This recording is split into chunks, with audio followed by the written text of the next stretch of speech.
ইন্ডিয়াতে যে কয়টি দর্শনীয় প্লেস আছে তার ভিতরে most attractive place the one and only this hanging Howrah bridge. জেনে আশ্চর্য হবেন, এই ব্রিজে কিন্তু কোনো পিলার নেই, সম্পূর্ণ পিলারবিহীন অবস্থায় দাঁড়িয়ে আছে এই হাওড়া ব্রিজ। আমি আছি এখন হাওড়াতে, হাওড়া বাস স্ট্যান্ডে।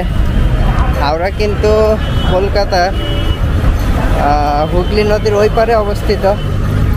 এখন নদী পাড়ের পাশে আসছে। আমার পিছনে আপনারা হ্যাঙ্গিং ব্রিজ দেখতে পাচ্ছেন, ঐতিহ্যবাহী।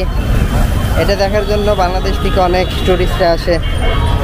পিলারবিহীন সেতু।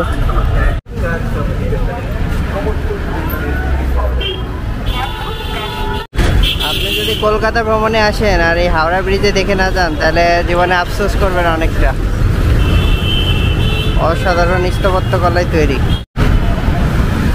This is the Howrah bridge at Kolkata, and there is a river. The river name is Hooghly. অনেকে হয়তো এই হুগলির সাথে মিলে হাওড়া ব্রিজ নামকরণ। এখানে একটা কথা লেখা দেখলাম যে ব্রিজটা হচ্ছে শুধু কলকাতার না, পুরা ভারতের, এমনকি দক্ষিণ এশিয়ার একটা অন্যতম সুন্দর নিদর্শন। আর এই সুন্দর নিদর্শনকে ধরে রাখার দায়িত্ব কিন্তু আমাদের। এই সেতুটা দীর্ঘ ৭৬ বছর ধরে সময় নিয়ে নির্মাণ করা হয়েছিল। এই সেতুর প্রত্যেকটা নকশায় জড়িয়ে আছে পুরাতন ধাঁচের ঐতিহ্য। অনেকে এটাকে হাওড়া ব্রিজ বলে থাকলেও এটা কিন্তু রবীন্দ্র সেতু। এর নাম রবীন্দ্র সেতু করা হয়েছে।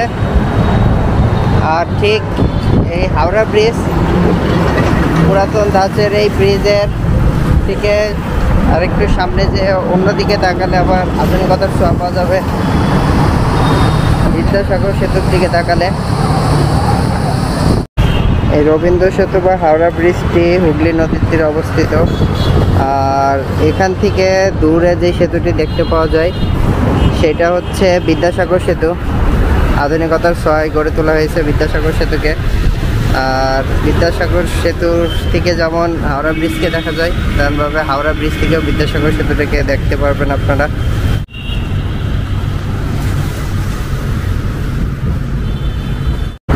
প্রতিদিন হাজারো মানুষের পদচারণায় মুখরিত হয়ে ওঠে রবীন্দ্র সেতুর এই ফুটপাত। সেতুর দুই সাইডে ফুটপাত তৈরি করে রাখা আছে।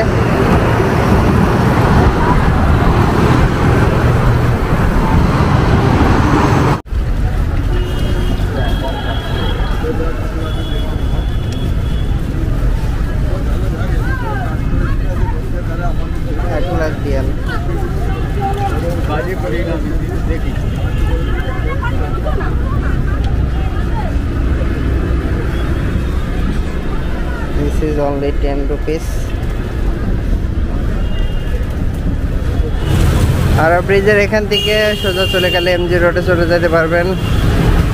Right side Esplanade.